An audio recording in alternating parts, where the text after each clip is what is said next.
Amanhã é o Dia Internacional, Dia Mundial contra a Cibercensura, que está na moda hoje, né? Supremo praticando essa censura, embora esteja no artigo 220 da Constituição, as próprias plataformas fazendo isso. E hoje o Procurador-Geral da República pediu que seja bloqueada a conta do Danilo Gentili no Twitter, onde ele tem 17 milhões de seguidores, porque ele havia postado, depois cancelou e pediu desculpas, algo assim, que se o povo fosse verdadeiro mesmo, entrava na Câmara lá dando soco lá nos deputados. Foi uma infelicidade dele, às vezes o humorista tem que perceber a realidade e tem que perceber onde é que ele pode fazer a piada, né? Mas, enfim, é lamentável esse cerceamento. A Câmara chegou a pedir a prisão dele, pegou a moda, né? É incrível. O deputado Daniel Silveira está no 23º dia de prisão ilegal. Pela Constituição, a prisão só deveria ter sido feita depois de autorizado pela Câmara dos Deputados e em flagrante delito, e não podiam ter entrado na casa dele à noite, tudo errado. Mas ele está preso há 23 dias. E hoje, no Supremo, eu assisti pela Folha Política o julgamento ao vivo, né? Era para julgar isso. Aí o relator, que é o Alexandre de Moraes, disse que a defesa dele não fez a defesa a tempo e pediu mais prazo, e ele concedeu o prazo. E aí cancelou a discussão e o Marco Aurélio, opa, não, peraí, o sujeito está preso aí, ele chegou a dizer 25 dias, está preso há 25 dias? Né? Como? Vamos relaxar a prisão, vamos votar no plenário, vamos relaxar a prisão. E Alexandre de Moraes discordou disso. O ex-presidente do Supremo, Dias Toffoli, discordou também. O ministro Fux, que presidiu a sessão, acabou concordando com Alexandre de Moraes, que é o relator, então ele vai se pronunciar mais tarde, o sujeito continua preso, né? E aí Marco Aurélio chamou o Alexandre de Moraes de xerife e chamou o presidente do Supremo de autoritário. Foi um momento quente ali. E chegou a dizer, e é verdade, que vivemos momentos curiosos, momentos estranhos no Supremo. Está usando até o título de um livro aí que, se não me engano, trata de questões políticas dos Estados Unidos no tempo de Roosevelt. Mas, enfim, isso é uma outra questão. Agora, mais Marco Aurélio, ele disse o óbvio. Mas estamos em tempos estranhos em que o óbvio precisa ser dito, se referindo à decisão de Fachin, né, e se referindo à suspeição do juiz Sérgio Moro, baseada em provas obtidas de maneira ilícita, que deveriam ser desconsideradas, conforme determina a linha 56 do artigo 5º da Constituição, mas parece que a Constituição não vale mais, né? E então ele disse o óbvio, disse que todo advogado e promotor, né, sabe que o juiz conversa com as partes. Ele disse, em 42 anos eu sempre conversei com as partes, com o advogado do réu, com o acusador do réu. Isso é normal, inclusive normal antes do julgamento. Olha, como é que nós vamos fazer? O que você tem, o que você tem? É conversa normal, né? E o normal, claro, foi pretexto, né? A gente sabe muito bem. Bom, tem uma outra coisa aí que envolve o Supremo e que Gilmar Mendes entrou como se fosse um parlamentar de oposição. O ministro de Relações Exteriores, Ernesto Araújo, contestando uma reportagem da CNN dos Estados Unidos, ou esclarecendo, disse que em decisão do Supremo, depois de uma decisão do Supremo de abril de 2020, governadores e não o presidente têm, na prática, autoridade para administrar as medidas de distanciamento social. Aí Gilmar Mendes entrou também em inglês. Isso é fake news, porque Vejam só, isso é fake news, porque o Supremo decidiu que as administrações federal, estaduais e municipais têm autoridade para adotar medidas de distanciamento social. Será que precisava do Supremo, se fosse assim, o Supremo tomar alguma decisão para dizer que o presidente da República, o governador e o prefeito têm autoridade? Será que precisava do Supremo para dizer isso? Não. O Supremo não precisa. Seria um pleonasmo, uma repetição desnecessária do óbvio. Né? Aí eu pergunto, só para a gente encontrar a resposta para isso. Se Bolsonaro decide cancelar os lockdowns de São Paulo, o que aconteceria?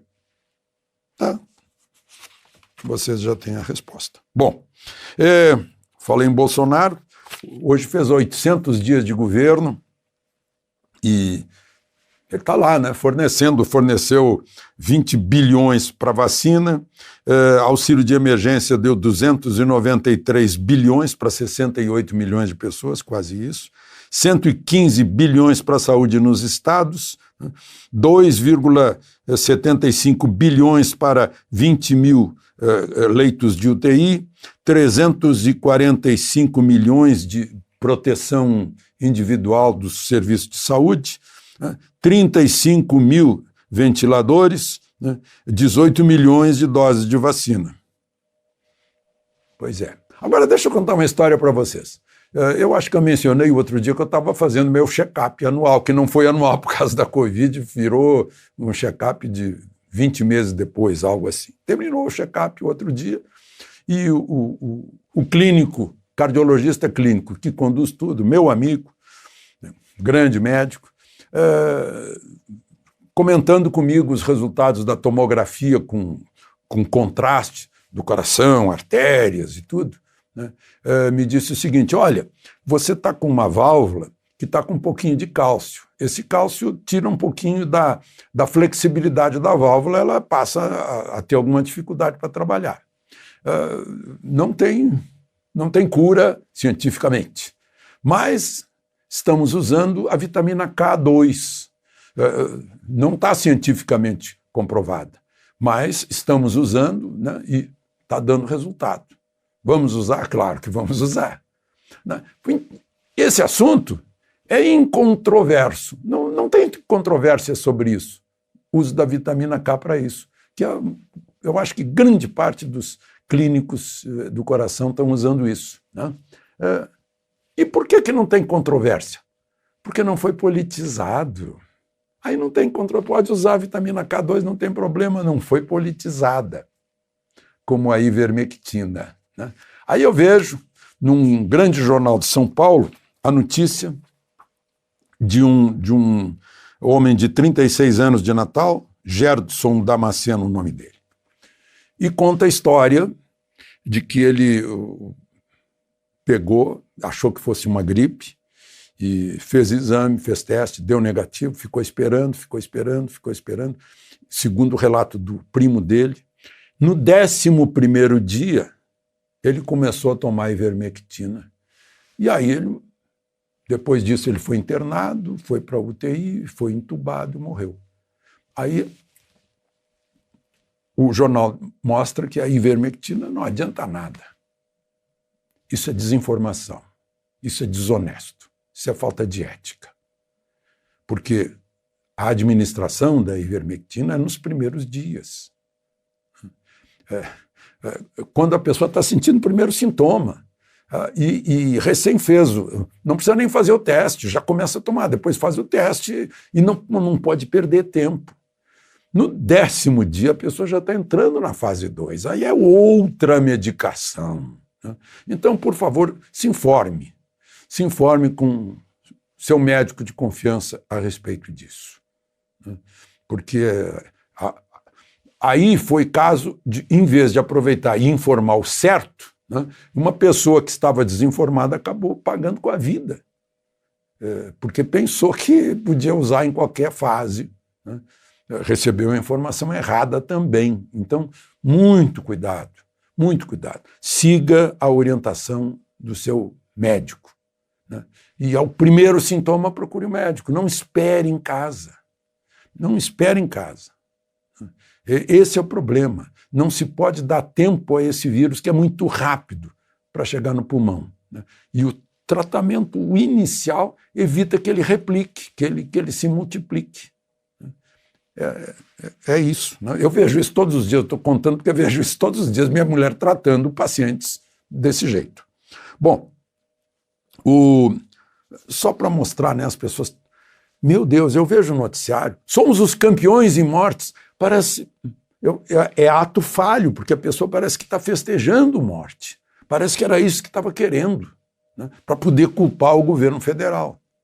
Somos campeões de mortes. Aí eu vejo aqui, né, no último ano sem Covid, 2019, tivemos 1.262.289 mortes, segundo o Registro Civil.